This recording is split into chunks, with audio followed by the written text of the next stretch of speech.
आज pastor Joseph Prince के साथ पोषण का एक केंद्र बनिए, पोषण करने वाला एक चर्च बनिए, पोषण करने वाली एक मिनिस्ट्री बनिए। पोषण पोषण नेतृत्व के बारे में फिक्र मत कीजिए, 10 बातें करने के बारे में चिंता मत कीजिए, प्रशासनिक रूप से 100 बातें करने की चिंता मत कीजिए। लीडर्स आपकी पहली प्राथमिकता, पास्टर्स आपकी पहली प्राथमिकता है उनके कदमों में बैठना, सुनना और ग्रहण करना। उन्हें आपको रोटी परोसने दें, रोटी परोसने दें। और आपको पता है बाइबल में लिखा है, कोई प्यासा है तो मेरे पास आकर पिए। ठीक है, पीना लेना नहीं है। कई बार आप उनके पास जाते हैं दूसरों के लिए उपदेश देने के लिए।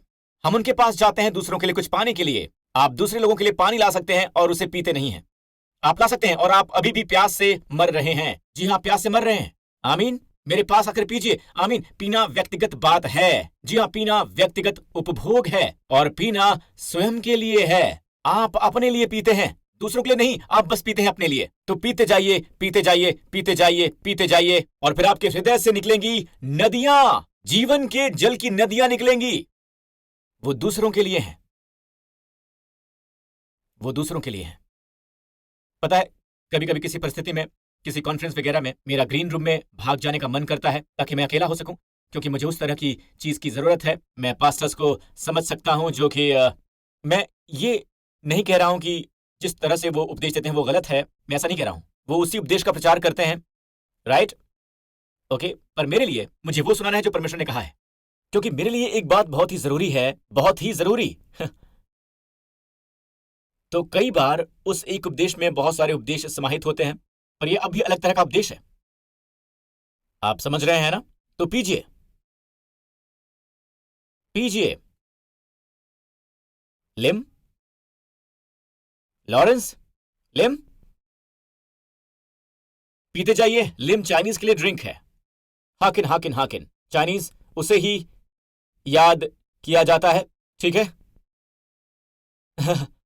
पीते जाइए और आपके हृदय से नदियां बह निकलेंगी। नदियां दूसरों के लिए हैं। जीवन का जल, बस जल नहीं, जीवन का जल। आपके आसपास उपस्थित लोग तरोताजा हो जाएंगे, उन्हें ताजगी मिलेगी और इसी तरह से आप पोषण देते हैं। पास्टर्स इसे प्राथमिकता दीजिए, लीडर्स इसे प्राथमिकता दीजिए। गलील की झील के किनारे वो मछलियां पकड़ रहे थे, आपको पता है? आपको कहानी पता है? लीडर्स इसे प्राथमिकता दीजिए। यीशु जब पुनर्जीवित हुए तो झील के किनारे वो लोग मछलियां पकड़ रहे थे और आपको ये कहानी अच्छे से पता है। और बाइबल में लिखा है कि वो कहता है कि क्या तुमने कुछ पकड़ी है? कुछ भी नहीं। उन्होंने सोचा कोई अजनबी था और फिर उनमें से एक जान गया कि ये तो प्रभु है। वो कौन था? इसमें लिखा है वो शिष्य जिससे यीशु ने प्रेम किया। यीशु ने, आमीन। दूसरे शब्दों में चौथी बार ये कथन सामने आता है। हर बार जब ये प्रकट होता है तो वहां पर एक सत्य है और चौथी बार ये सामने आता है। इसमें लिखा है कि वो शिष्य जिससे यीशु ने प्रेम किया। जी हाँ, जिससे यीशु ने प्रेम किया, ये प्रभु हैं। तो जब भी कभी आप अमल करते हैं तो आप अपने लिए प्रभु के प्रेम के प्रति सचेत होते हैं। आप बन जाते हैं तुरंत समझने वाले, त्वरित धारणा करने वाले व्यक्ति, किसी और से बहुत तेज, क्योंकि आप सचेत हैं अपने लिए प्रभु के प्रेम के प्रति। आमीन। फिर पतरस ने क्या किया? वो पानी में कूद गया यीशु की ओर तैर कर जाने के लिए, राइट? अब बाय द वे, ये हमारे लिए दर्ज नहीं किया गया है, पर कुछ वचन है जिसमें लिखा है कि जब यीशु मुर्दों में से जी उठे, उन्होंने निर्देश दिया और पतरस, वो याद है ना? और फिर बाद में अमाउस के रास्ते पर चेले वापस आए, असल में यीशु के अदृश्य होने के बाद, और राइट, नजरों से ओझल हो जाने के बाद। आमीन। पवित्र भोजन लिया। वो यरूशलेम की 7 मील की यात्रा पर वापस लौट गए, दूसरे शिष्यों से मिलने के लिए, उन्हें यह बताने के लिए कि उन्होंने प्रभु को देखा है। उन्होंने प्रभु को देखा और कहा, ये शिमोन के सामने प्रकट हुए उसी दिन। तो वो साक्षात्कार हमसे छुपाया गया, हमसे छुपाया गया उसी दिन। जी हाँ, वो साक्षात्कार हमसे छुपाया गया। किसी को भी उस साक्षात्कार के बारे में नहीं पता। प्रभु ने सुधारा। हम सोचते हैं कि प्रभु ने उसे सुधारा गलील के किनारे। नहीं, वो मिनिस्ट्री के लिए बहाली है। जी हाँ, वो उनके लिए सुधार है और वो सुधार हमसे छुपाया गया था। पौलुस ने भी 1 कुरिन्थियों 15 में कहा, उसने कहा कि तब जब वो मुर्दों में से जी उठा, वो पतरस को दिखाई दिया। उसने पतरस का जिक्र किया, फिर शिष्यों का, फिर 500 लोगों का। आमीन। तो पतरस बहाल किया गया, पर अपनी चेतना में बहाल होना एक बात है और मिनिस्ट्री में बहाल होना दूसरी बात है। तो यीशु उसके साथ बैठ गए और यीशु ने कहा कि उससे सवाल करो, पतरस, क्या तुम मुझसे इनसे ज्यादा प्रेम करते हो? मैं सोचता था कि इनसे ज्यादा का जिक्र मछली के संदर्भ में किया जा रहा है। क्या तुम मुझसे प्रेम करते हो? ओह ठीक वहां जो मछलियां हैं। पतरस, क्या तुम मुझे इनसे ज्यादा प्रेम करते हो? फिर मुझे पता चला कि ऊपरी अटारी में पतरस ने असल में कहा, यदि ये सब भी, यानी कि शिष्य, उसने उनके सामने कहा, उसने कहा कि अगर ये सब भी तेरे विषय में इनकार करें तो भी मैं इनकार नहीं करूंगा।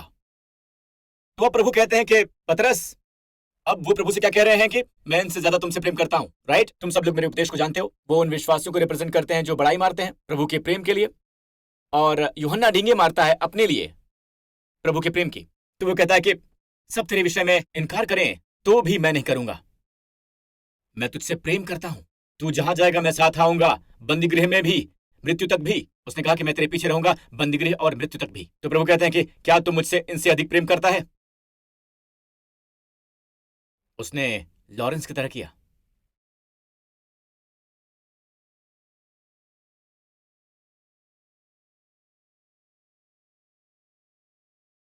क्या तुम मुझे इनसे ज्यादा प्रेम करते हो?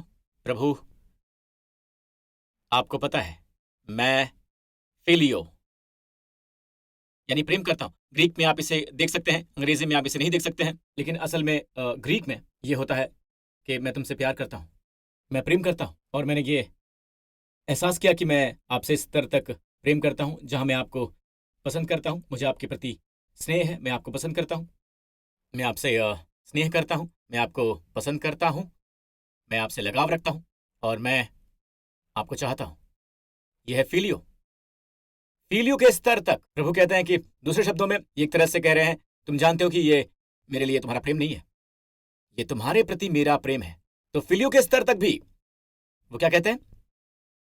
मेरे मेमने का पोषण करो। तो मेमना सबसे छोटा वाला है, पर वो कहते हैं उसका पोषण करो। और ये यूथ मिनिस्ट्री भी है। क्या मैंने सही कहा? आपको पता है जब यीशु ने याईर की बेटी को वो टैलेंट ओढ़ाया, मेरे ख्याल से ये पूरी दुनिया में हो रहा है। मेरा मानना है कि वो अपनी धार्मिकता की चादर इस नई पीढ़ी को ओढ़ा रहे हैं। वो पीढ़ी जिसे वो कहते हैं कि आशाहीन है, कठोर है, हर बात से परे है, क्योंकि आपको पता है क्या, उनकी पहुंच उस बात तक हुई है जहां तक हमारी पहुंच कभी नहीं हुई है। वो बचपन में ही पाप के संपर्क में आ जाते हैं। दूसरे शब्दों में एक प्राणहीन पीढ़ी है। यीशु उड़ाएंगे अपना लबादा टलीट इस प्राणहीन पीढ़ी पर और वो फिर से जी उठेंगे। वो फिर से जी उठेंगे। आमीन, आमीन। और हर तरफ मैं उन्हें इस पीढ़ी को उठाते हुए देख रहा हूं, और इस समय उन्हें जिसकी जरूरत है वो है पोषण। मेरे मेमनों का पोषण करो। और उन्होंने फिर पूछा, ये मिनिस्ट्री के लिए बहाली है। उन्होंने पूछा, पतरस, क्या तुम मुझसे अगापे करते हो, यानी कि प्रेम करते हो? उन्होंने दूसरी बार पूछा कि क्या तुम मुझसे प्रेम करते हो? उन्होंने दूसरी बार पूछा, प्रभु आप जानते हैं मैं आपसे फिलियो करता हूं। अब उसने एक सबक सीख लिया है कि यह उसका प्रेम नहीं है, यह प्रभु का प्रेम है उसके लिए। उस स्तर पर वो कहते हैं कि चल मेरी भेड़ की चरवाही कर। अब ये एक अलग शब्द है, ये उसकी भेड़ों का पोषण करना नहीं है। गौर कीजिएगा, मेरी भेड़ों का पोषण कर पहले आता है, फिर आता है मेरी भेड़ों की रखवाली कर। मेरी भेड़ों की रखवाली करना है, उनकी परवाह करना, उन पर नजर रखना। यह असल में शब्द है रखवाली करना। आप देखते हैं जो आत्मा में उन्हें चाहिए। और फिर से यह वापस आता है भोजन पर, क्योंकि झुंड का मुख्य आधार है भोजन। जी हां, भोजन। आमीन। पर कभी कभी चरवाहे को पीछे जाना होता है और देखना होता है कि झुंड कहां जा रहा है। क्या वहां पर पानी है या नहीं है? क्या पानी बहुत ज्यादा गंदा है? क्या उसका बहाव तेज है जिसे वो पीना चाहेंगे? उनके लिए उपयुक्त है या नहीं है? आमीन। निगरानी का जिम्मा उसके पास है, तो ये एक चरवाहा है। शब्द एपिस्कोप यानी निगरानी। और पतरस कहता है परमेश्वर के झुंड का पोषण करो। बाद में वो अपनी पत्री में लिखता है कि परमेश्वर के उस झुंड की रखवाली करो जिसकी रखवाली के लिए परमेश्वर ने तुम्हें नियुक्त किया है, जिनके लिए परमेश्वर ने तुम्हें नियुक्त किया है। एपिस्कोप यानी लोगों पर नजर रखना। ये स्कोप शब्द हमारे अंग्रेजी का वहीं से लिया गया है, निगरानी करना, निगरानी। आमीन। और आखिर में वो कहता है, पतरस क्या तुम, अब क्या आपको पता है उन्होंने क्या किया? अंतिम प्रश्न, मुझसे फिलियो यानी प्रेम है।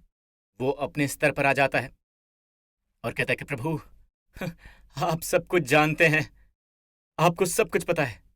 आपको पता है कि मैं केवल आपसे ही प्रेम करता हूं। और प्रभु से देखकर मुस्कुराते हैं और कहते हैं कि मेरी भेड़ का पोषण कर, मेरी भेड़ की चरवाही कर। क्या सम्मान है, क्या सम्मान है। जिस व्यक्ति ने उसे जानने से इनकार किया था, ये वही व्यक्ति है जो कुछ दिन बाद उठकर खड़ा हुआ था। आमीन। 50 दिन बाद पेंतुकुस्त के दिन और उपदेश दिया और 3000 लोगों ने उद्धार पाया। पता उसने किसके बारे में उपदेश दिया?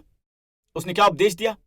पेंतुकुस्त के दिन दिया। उसने यहूदी लोगों से कहा, उसने उनसे कहा कि तुमने उस पवित्र का इनकार किया है। तुमने उस पवित्र और धर्मी का इनकार किया है। वो धार्मिकता के प्रति इतना सचेत था, वो अनुग्रह के प्रकाश से इतना भरा हुआ था कि अपनी उंगली उनकी ओर उठाकर कह सका कि तुमने उस पवित्र का इनकार किया।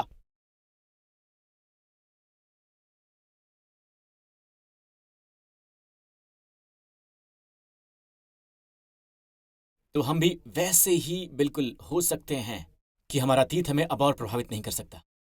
ये वो नहीं है जो आप थे, बल्कि वो है जो आपके अनुग्रह ने आपको बनाया है। दाऊद, एक बार फिर से दाऊद पर आते हैं। जब दाऊद, आपने देखा कि उसका अभिषेक तेल के सींग से किया गया था।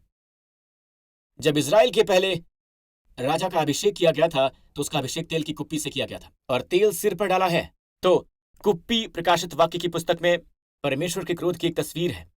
स्वर्गदूतों ने परमेश्वर के क्रोध की कुप्पी उंडेल दी। तो दाऊद का अभिषेक किया गया था मेंढे की सींग से, ठीक है, नर मेढे की मृत्यु यानी कि यीशु मसीह। और फिर आप पाते हैं कि सब लोग थरथराते हुए शाऊल के पीछे हो लिए। वो लोग जो दाऊद के पास आए थे वो असल में वो 3D आर्मी, राइट, वो संकट में थे, कर्ज में थे और असंतुष्ट थे, पर वो बन गया शक्तिशाली मनुष्य। पर वहां कुछ और भी है जिसे मैं आपको और जिसे आपको देखने की आवश्यकता है। प्रभु यीशु मसीह की एक तस्वीर है। प्रभु यीशु मसीह की एक और कमाल की तस्वीर। पिता ने उसे भेजा उसके भाइयों के लिए रोटी, मक्खन और आपूर्ति के सामानों के साथ।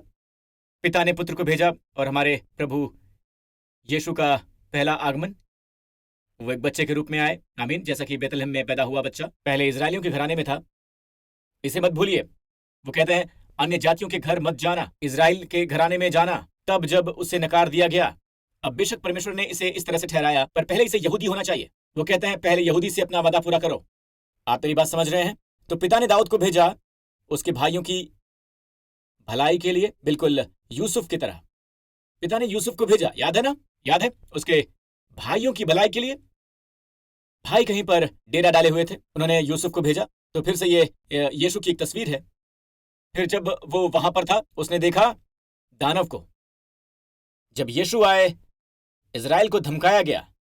दुनिया शैतान के अत्याचारी शासन के अधीन थी, शैतान के, और दाऊद ने उसे एक पत्थर से मार दिया। असल में युद्ध में आप तलवार का इस्तेमाल करते हैं, पर उसने तलवार का इस्तेमाल तब तक नहीं किया था जब तक कि आदमी मर नहीं गया। उसने उसके सिर को काट दिया। उसने पत्थर का इस्तेमाल किया क्योंकि वो प्रभु की निंदा कर रहा था। आमीन। तो दाऊद ने पत्थर का इस्तेमाल किया, सीधा उसके सिर में लगा और वो दानव गिर गया। और बाइबल में लिखा है, पता है, ये उन रोमांटिक मूवीज, हॉरर मूवीज और मॉन्स्टर मूवीज की तरह नहीं है कि शैतान मार दिया गया है और बंदा लड़की को चूमता है। नहीं, उसका सिर काट दिया जाता है। मैं आपको बता रहा हूं, वो हमेशा खड़ा हो जाता है। आमीन। मैं हॉरर मूवीज नहीं देखता, पर जब मैं छोटा था तब मैं देखता था, और हमेशा बिना किसी अपवाद के शैतान उठ जाता है। ओके, इस बीच जब वो किसिंग कर रहे होते हैं, राइट, आप हमेशा बंदे का सिर काट दीजिए, उसका सिर काट दीजिए। जी हाँ, आप उसका सिर काट दीजिए। जी हाँ, उसका सिर काट दीजिए। दाऊद बेहतर जानता था। वो जानता था कि जीवन में आगे बढ़ना कैसे है। उसने गोलियत की तलवार ली और उसने उसका सिर धड़ से अलग कर दिया। उसने उस कटे हुए सिर को ऊपर उठाया और पूरा इजराइल चिल्ला उठा। उन्होंने शत्रु का पीछा किया। और बहुत दिलचस्प, मुझे इस तरह के छोटे छोटे विवरण पसंद है। पता नहीं क्यों, पर ये मेरे अपने लिए है। मुझे कभी पता नहीं था कि मैं इस सब पर कभी उपदेश दूंगा, लेकिन मुझे बाइबल की इन नई छोटी बारीकियों का अध्ययन करना पसंद है। इसमें लिखा है कि दाऊद ने गोलियत के अस्त्र को अपने तंबू में रखा। आमीन। पर वो यरूशलेम चला गया। तो अस्त्र वहां है, पर सिर कहां है? वो सिर को यरूशलेम ले आया, पर युद्ध यरूशलेम के बाहर है। ये यरूशलेम से कई मील दूर है। बहुत दूर नहीं, पर पता है, कई मील दूर। हम सब वहां पर गए थे। जब आप वहां जाते हैं, सोचते हैं कि वो यहां पर क्यों लेकर आया था। जरूर कोई प्रकाश मिला होगा उसे, क्योंकि उसे दफनाया गया था, बाद में वो स्थान जहां वो गोलियत कहा जाने लगा, गोलियत की खोपड़ी ले आने के स्थान का नाम बाद में बिगड़ गया। वो वक्त के साथ स्थानों का नाम बिगड़ जाता है। ये बन गया गोथा, खोपड़ी का स्थान। किसकी खोपड़ी? शैतान की, जहां यीशु को सूली पर चढ़ाया जाएगा। दाऊद का बड़ा पुत्र महान गोलियत पर विजय प्राप्त करता है, हम सब के लिए। आमीन। पर यही वो बात है जो मैं आपको बताना चाहूंगा। जब वो युद्ध के मैदान में था, जब गोलियत बाहर आया और उस बारे में फिर से अपनी तीखी प्रतिक्रिया और शेखी भगाड़ते हुए अभिमान से गुजरा, वो जानता था कि वो एक लड़ाकू है और कोई भी उसकी बराबरी नहीं कर सकता, इसलिए शरीर इतना बड़ा है। वो जोर से चिल्लाता है। आप बहुत आसानी से डराए जा सकते हैं, पर हमारा युद्ध प्रभु का है, ये शरीर के युद्ध पर आधारित नहीं है। आमीन। तो पता है दाऊद ने क्या किया? बाय द वे, ये वो है जो मैं चाहता हूं कि आप देखें। भाई उसके पास आते हैं, उसके भाई योद्धा हैं, दाऊद एक चरवाहा है। यही भाइयों ने कहा, इसे देखिए, मैं नहीं चाहता कि आप ऐसा रवैया रखें। परमेश्वर ने आपको, आप सबको झुंडों के साथ सौंपा है। आप न्यू क्रिएशन चर्च की ओर देखते हैं, आप दूसरे चर्चों की ओर देखते हैं, और आपको पता है कि आप अपने लोगों से अलग कर दिए गए हैं। ऐसा मत कीजिए। लोग हैं जो सभी परमेश्वर के लिए कीमती हैं। ओके, अगर आप नहीं हैं, आप एक सेवक नहीं है, आप तो परमेश्वर आप पर भरोसा क्यों करेंगे? और परमेश्वर हमेशा किसी ऐसे की तलाश में रहते हैं उन्हें सौंपने के लिए जो झुंड से प्यार करता है। वो सपने में लोगों से सिफारिश करेंगे, उनके दिल में उनकी जगह जाने की इच्छा डालकर। पर अगर वो जानते हैं कि आप पोषण नहीं दे रहे हैं, आपके पास भोजन नहीं है, आपका ये रवैया है। कौन सा रवैया? भाइयों का रवैया। इस रवैये की ओर देखिए। मुझे पता है आप में से किसी के पास ये नहीं है। तो जब उसका बड़ा भाई एलियाब सुन रहा था, और एलियाब दाऊद से क्रोधित होकर कहने लगा, तू यहां क्यों आया है, और जंगल में उन थोड़ी सी भेड़ बकरियों को तू किसके पास छोड़ आया है? थोड़ी सी भेड़? सचमुच? नंबर एक, इन थोड़ी सी के बारे में हमें कुछ बताया नहीं गया है। जिसे बहुत ही ज्यादा समृद्ध था। वो एक अमीर आदमी बोआज का परपोता था, जिसने रूत से विवाह किया था। यहां कहीं नहीं लिखा है थोड़ी सी भेड़, पर रवैया। तुम एक सिपाही नहीं हो, पर उसमें से ये एक स्पाइक निकली, और कुछ भेड़। एक गैर चरवाहे की आत्मा इसी तरह होती है, बस एक झुंड। ऐसा मत कहिए। दाऊद ने झुंड के बारे में क्या कहा? दाऊद ने झुंड के बारे में क्या कहा? नीचे आइए। जब वो राजा के सामने था, यह है जो दाऊद ने राजा शाऊल से कहा। उसने कहा, तेरा दास अपने पिता की भेड़ बकरियां चराता है। वो मेरे पिता की भेड़ हैं, वो मेरे पिता की भेड़ें हैं। लोगों की ओर मत देखिए और कहिए कि वो बस, आपको पता है, वही लोग हैं जो वही समस्या दे रहे हैं। नहीं, वो पिता की भेड़ें हैं, और पिता उनके साथ आपको सौंप रहे हैं। आमीन। उनकी चरवाही करने के लिए। हाँ, चलो भी, प्रभु की स्तुति हो, उनकी स्तुति करो। और आप इसे दाऊद के रवैये में देखते हैं। बस एक मेमना एक शेर के द्वारा ले जाया जा रहा है। क्या उसने बस ये कहा कि खैर, क्या बस ये किसी तरह से एक शेर की जरूरत है, या एक मेमने की? मुझे दूसरे बहुत से मिल गए हैं। क्या उसकी इच्छा एक को जाने देने की थी? नहीं, वो शेर के पीछे गया भाई, दाढ़ी पकड़ी शेर के लंबे बाल को और शेर को मार डाला। और उसके पीछे था भालू। राइट? तो इससे पहले कि हम जाएं, मैं आपसे पूछना चाहूंगा, आपके अंतर्मन में क्या है? आपको हाथ उठाने की आवश्यकता नहीं है, ठीक है?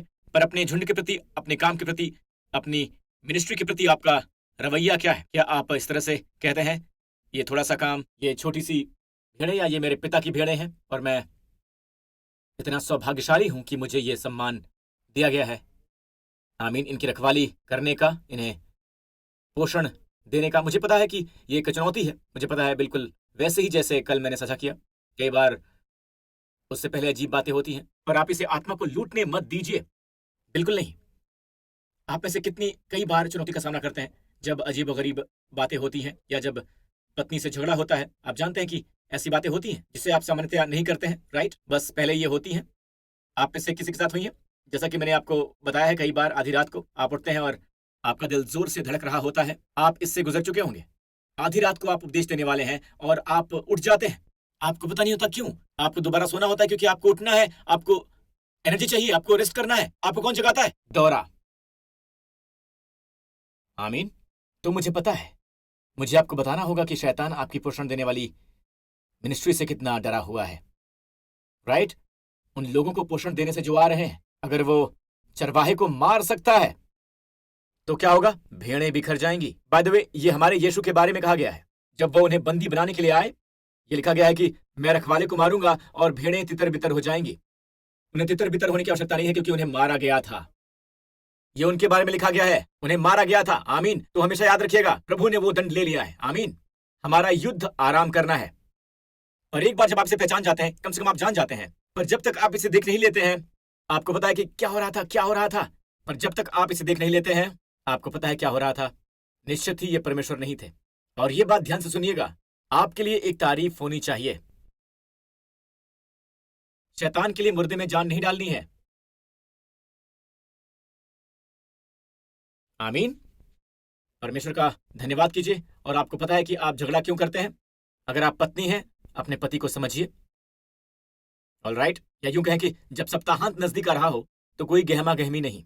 वेंडी और मैंने एक सहमति बनाई है, हम संवेदनशील मुद्दों पर बात नहीं करते। ज्यादा संवेदनशील हो जाए तो चुप, शांति, समय समाप्त। आमीन। मैं सही कह रहा हूं, मैं सही कह रहा हूं। आप भी हैं? अच्छा।